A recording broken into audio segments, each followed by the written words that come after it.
¿El divorciado puede volver a ser pastor o puede ejercer como pastor dentro de una congregación? ¿Por qué no podría continuar con el ministerio pastoral un pastor que se ha divorciado? Si no supo cuidar su matrimonio, ¿cómo va a cuidar la iglesia de Dios?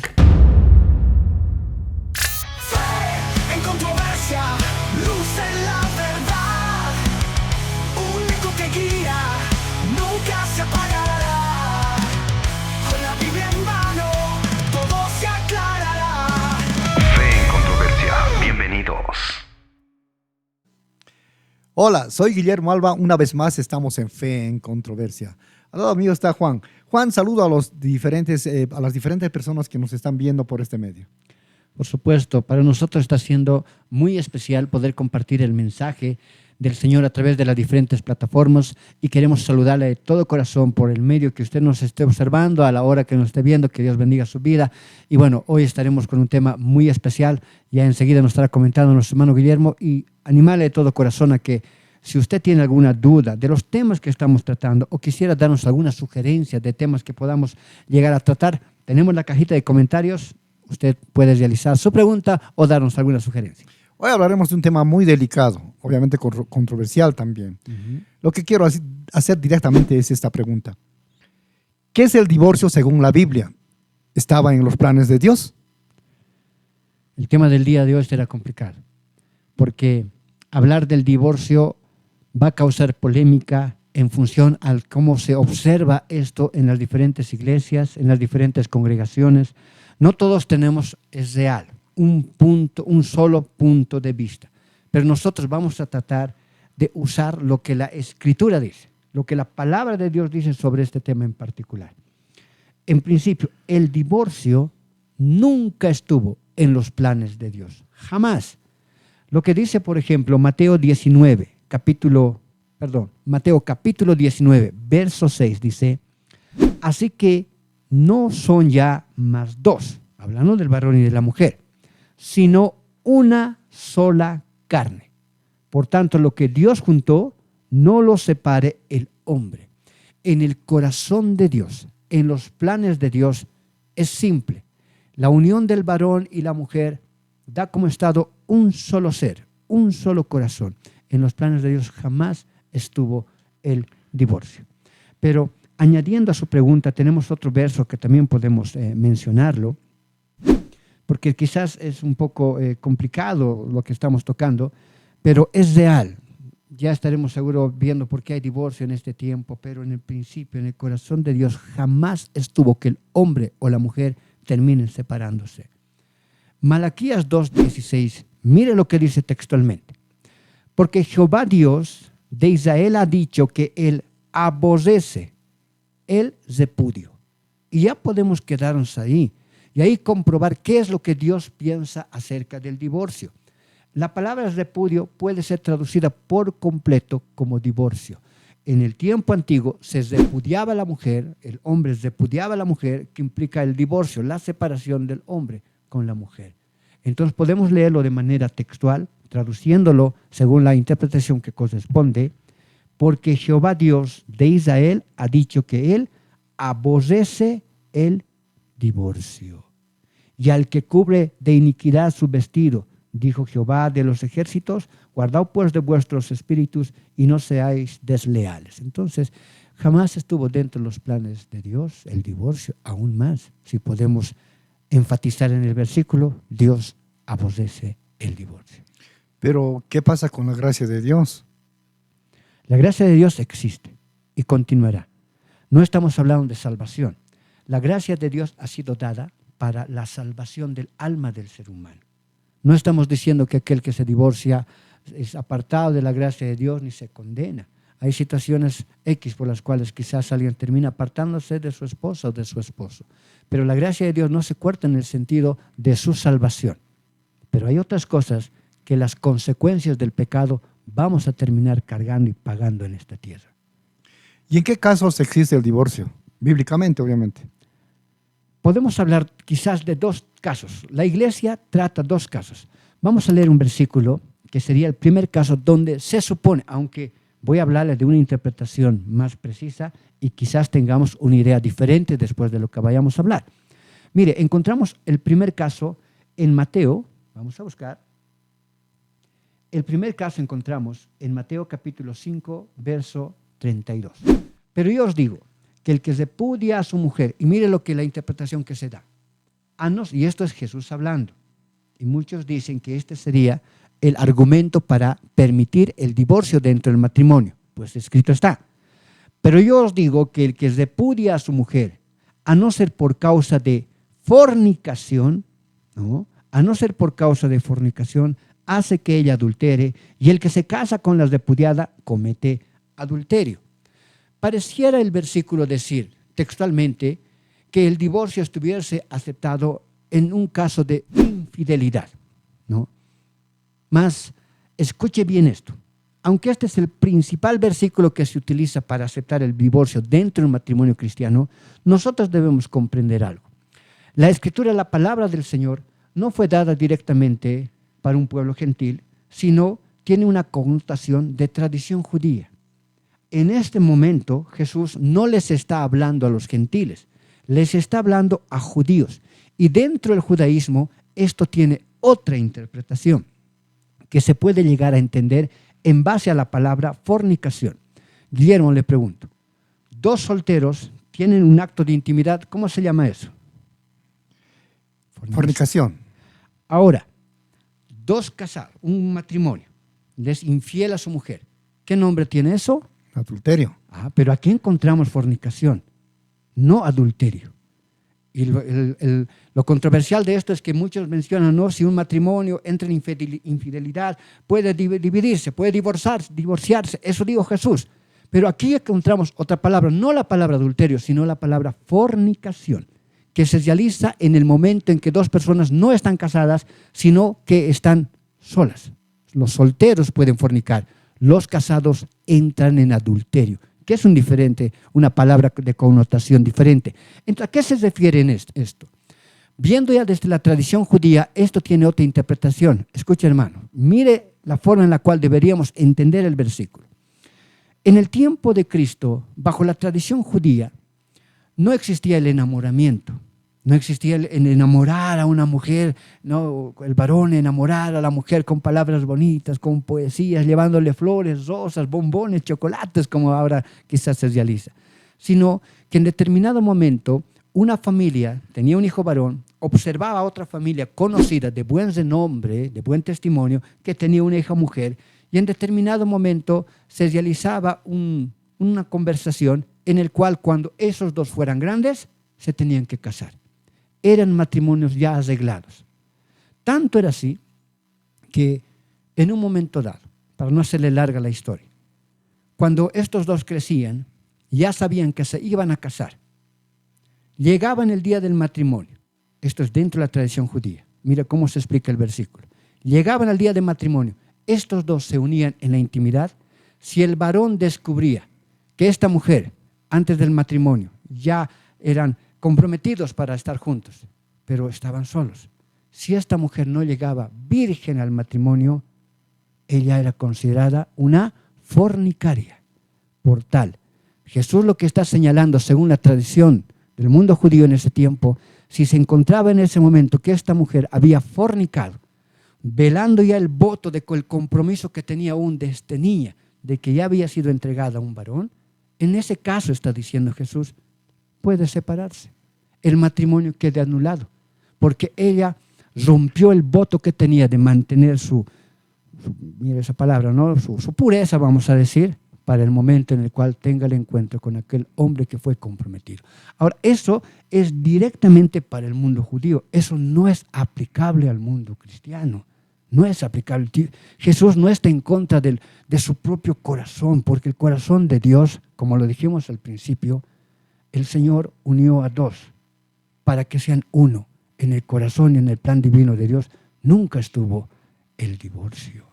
Entonces, aún eso no es un argumento lógico dentro de la cultura judía. Eso es para el pueblo judío, bajo su cultura. No es aplicable al pueblo gentil.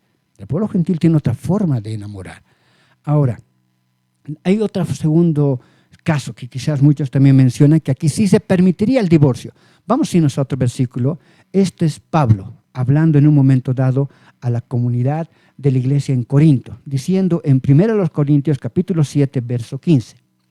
Pero si el incrédulo se separa, mire lo que dice aquí, hablando del divorcio, separación, sepárese, pues no está el hermano o la hermana, y habla del varón y de la mujer, sujeto a servidumbre en semejante caso, sino que a paz nos llamó Dios. ¿Qué quiere decir esto? Pongamos el ejemplo, que en un momento, y aquí sí es aplicable, podemos decirlo, dentro del mundo gentil, porque los corintios eran gentiles. Pablo fue enviado a los gentiles. En un momento dado, si se casa un matrimonio, ya son del mundo, llegan a la iglesia, en un momento dado, mire lo que voy a decir, pero es el consejo que da la Escritura, en un momento dado por ahí la mujer se convierte y el varón no. Y el varón no quiere saber de que su esposa sea cristiana y le hace la guerra y le hace la guerra.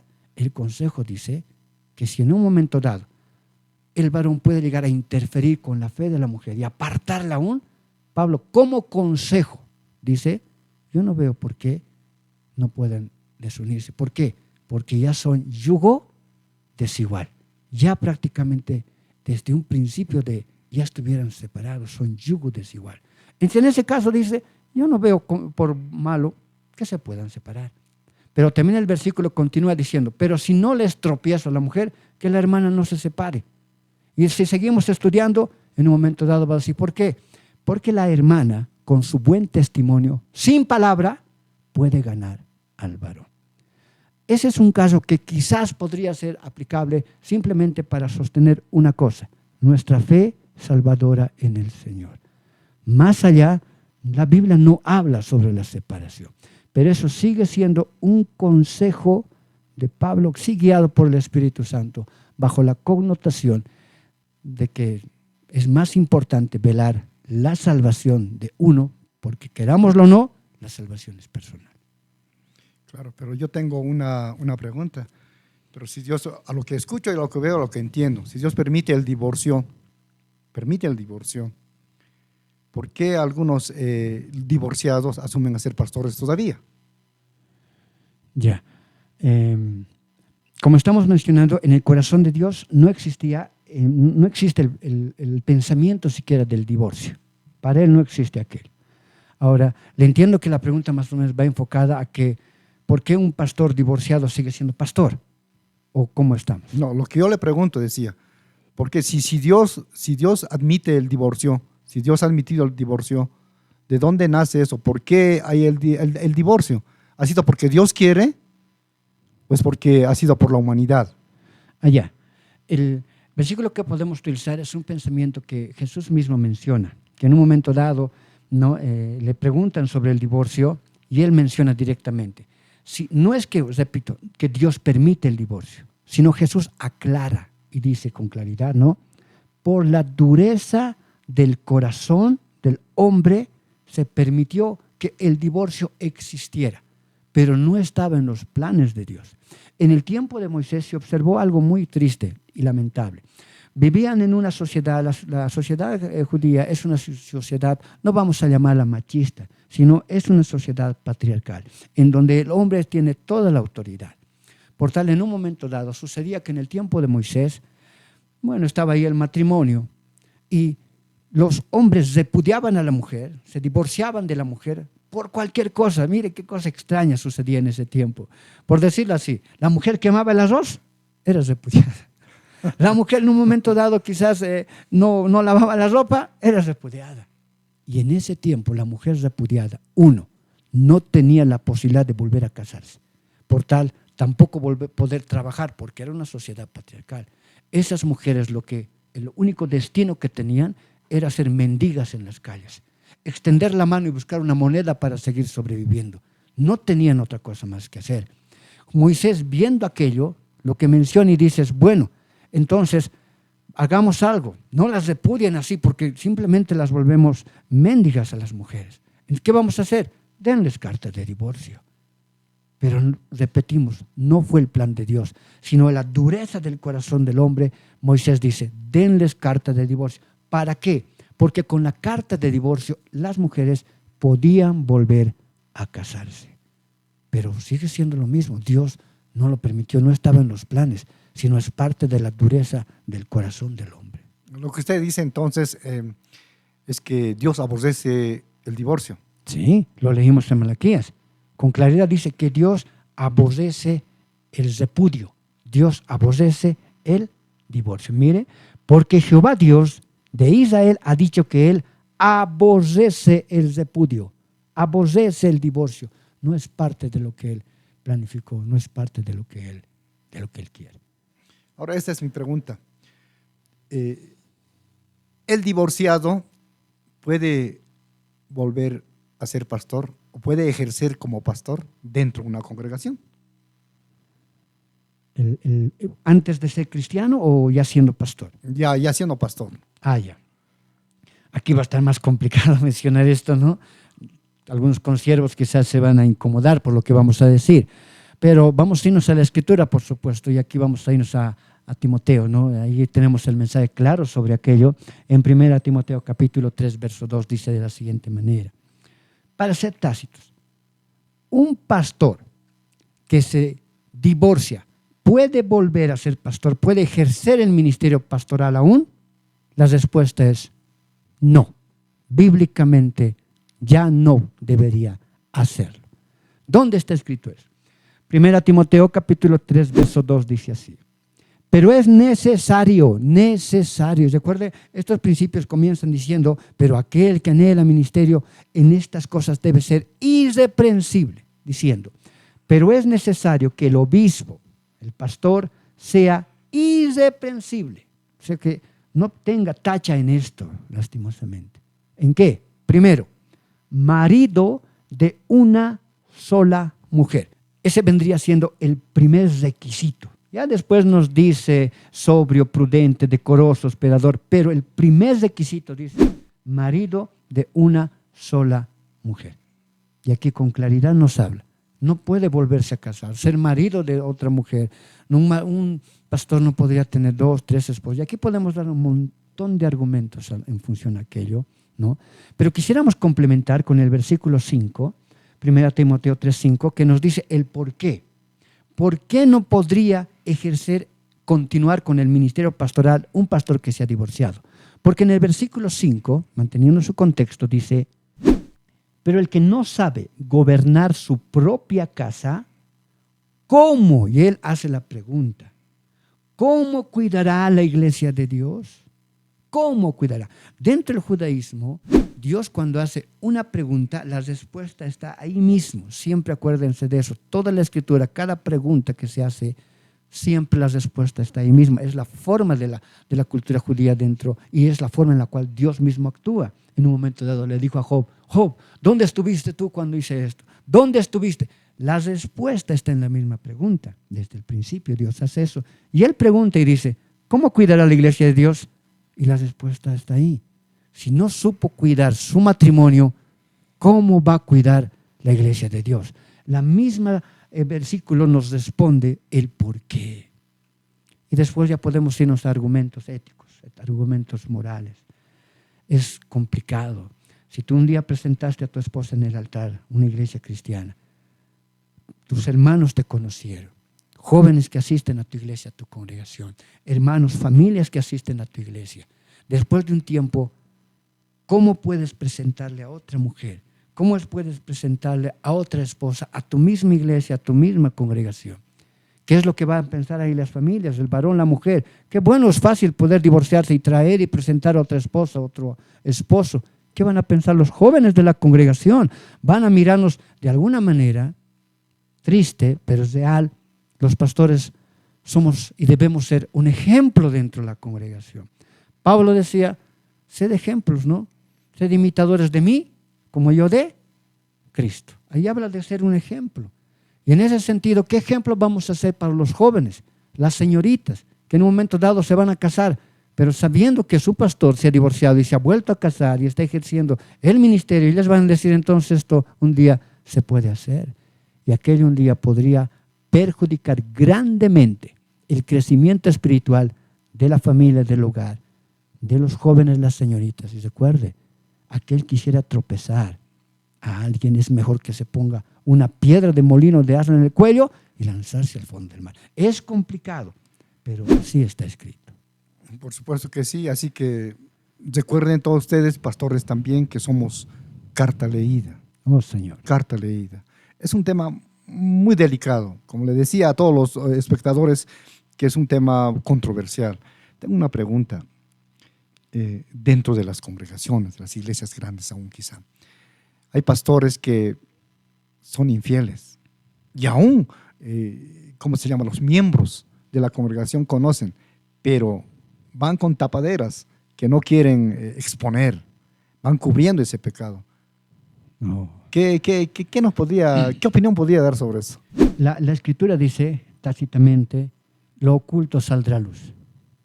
Lo oculto saldrá a luz. También está escrito que nadie se puede burlar de Dios. Nadie se puede burlar de Dios. Aquel que habla de Dios nunca terminará burlándose de Dios también. Sucede algo interesante. Dios, en uno de sus atributos divinos, Él es paciente para con todos. Si en un momento dado alguien está en ese pecado, y más otros, las personas que conocieran ese pecado, si en un momento dado no van y hablan con el pastor, no toman cartas en el asunto, la Biblia dice que son cómplices del pecado. No hay más, cómplice del pecado. ¿Qué es el cómplice? Participante del mismo pecado, pero yo no estoy cometiendo eso. Cómplice, participante espiritualmente del mismo pecado. Punto, no hay más. El varón que esté cometiendo aquello no crea que este pecado en un momento dado no será sacado a luz. Dios es paciente para con todos. En su paciencia Dios está observando lo que está aconteciendo. Dios está viendo. Y lo único que está pasando es que Dios está siendo paciente hasta que la paciencia de Dios diga alto. Y cuando la paciencia de Dios diga alto, lo oculto saldrá a luz. Y esa persona simplemente será avergonzada. Mientras la paciencia de Dios existe, no hay juicio. Es por eso que la persona piensa que puede seguir en su pecado, porque no hay juicio, nada pasa, todo es normal. Una que otra cosa va pasando, al día le va saliendo mal. Un día vamos a hablar sobre qué calamidades atraemos a nuestra vida y a nuestra familia a través de lo que viene siendo la infidelidad. Es terrible. Desde la pobreza, las deudas, enfermedades y cosas que uno puede atraer sin darse cuenta a su familia y a los seres que más ama. Pero sucederá un rato que la paciencia de Dios acaba y simplemente esa persona será avergonzada. Si usted no está escuchando y está en aquello, en este momento Dios le está diciendo, sal de aquello.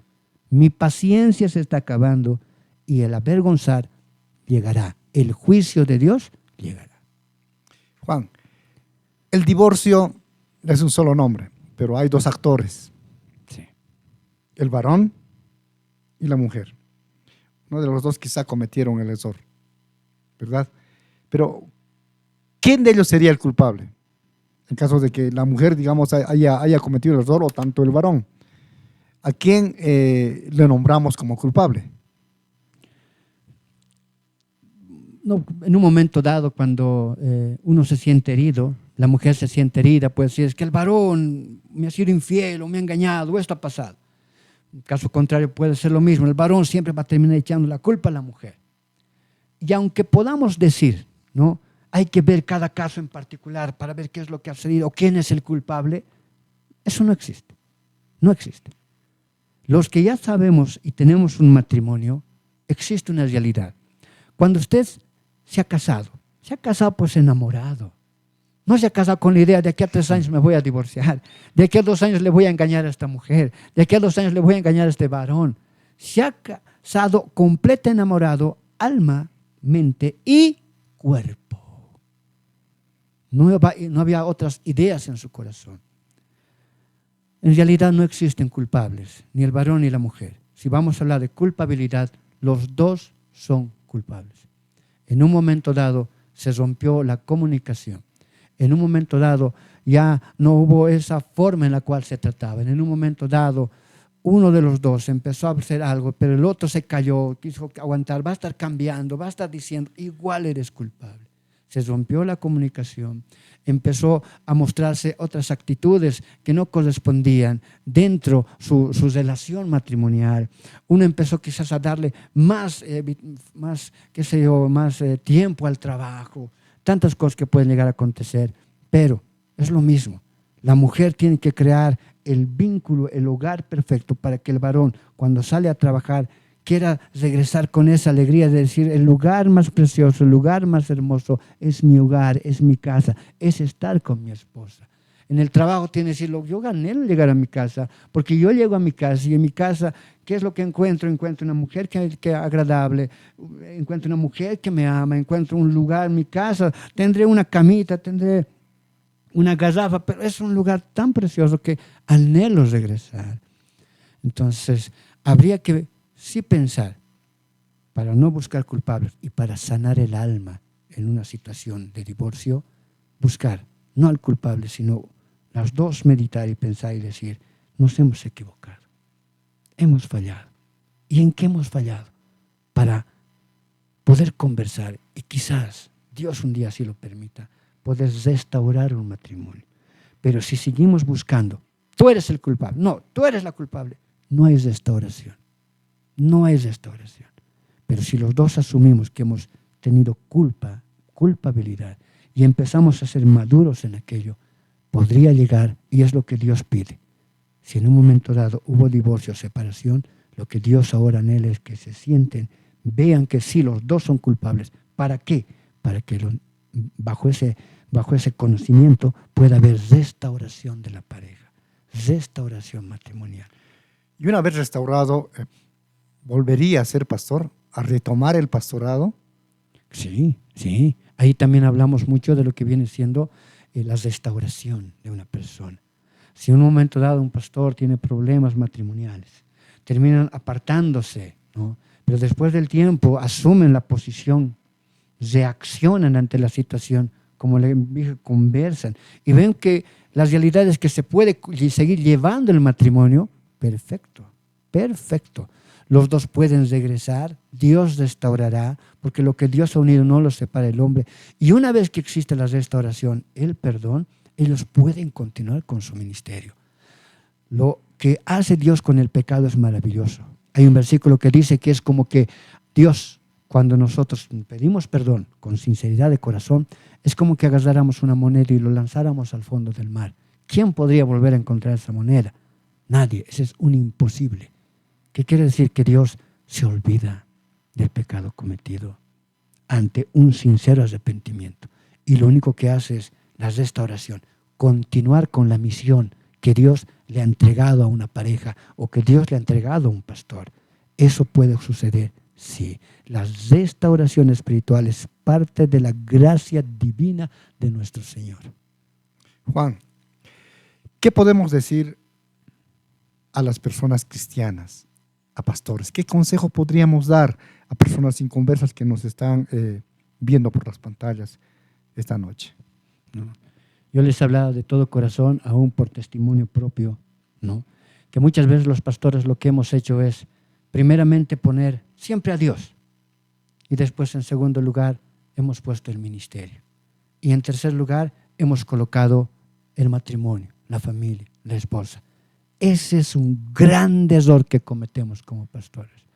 Lo que nosotros debemos entender, que Dios siempre tiene que ser en primer lugar, pero en segundo lugar, el primer ministerio que usted debe de cuidar es su matrimonio, su hogar, su familia.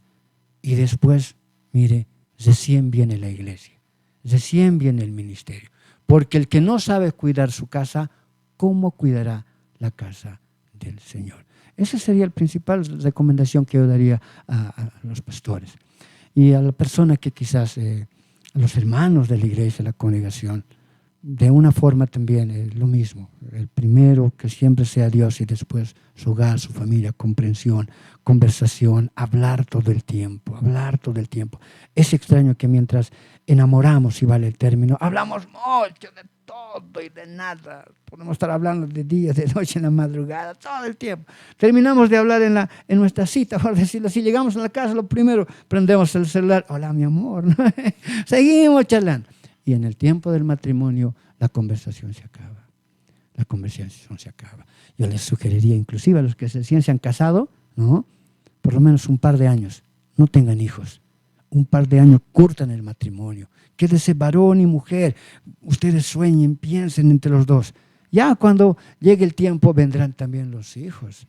Porque cuando los hijos llegan antes de que el matrimonio esté establecido, de que los dos terminen de concuasar por completo, porque es otra cosa enamorar y otra cosa el matrimonio, hasta que no terminen de concuasar por completo, mire, es mejor no tener hijos. Después vendrán los hijos a seguir complementando esa unión firme y fuerte que el matrimonio ya puede llegar a tener. Por supuesto que sí. Muchas gracias, Juan. Vemos en este día que el varón, la mujer y Dios son tres. Y que mejor pidamos sabiduría y poder cuidar también los matrimonios que están dentro de la iglesia. Aún también a los no convertidos, ¿no? A esas personas que no conocen a Dios. ¿Qué podemos hablar esta noche? No, claro. A ustedes, mis amados amigos, personas que nos observan de todo corazón, muchas veces podemos pensar, mi matrimonio se ha deshecho, yo ya no sé qué hacer, yo ya estoy separado. ¿Sabe? El matrimonio es como, vamos a decir así, un jarroncito, hágase la imagen de un jarroncito, que en un momento dado se ha separado, hemos botado el jarrón y se ha hecho pedazos. Y lo único que observamos son esos pedazos, lo poco que restó de un día que yo me casé, de un día de matrimonio, de un día bonito y solemne donde se celebró la unión con su pareja. ¿Sabe qué? Le digo algo. Recoja todos esos pedazos y acérquese a Cristo. Recoja cada pedazo que aún tiene de ese vaso que un día fue precioso y hermoso. Y cada pedacito tráigalo al altar y entrégalo a Dios. Dios es extraordinario para poder unir cada pedazo y volver a formar ese vaso y un vaso mucho más fuerte. Acérquese con cada pedazo a Cristo Jesús. Dios es poderoso, Dios es grande, Dios es misericordioso. Esto fue Fe en Controversia y hasta la próxima.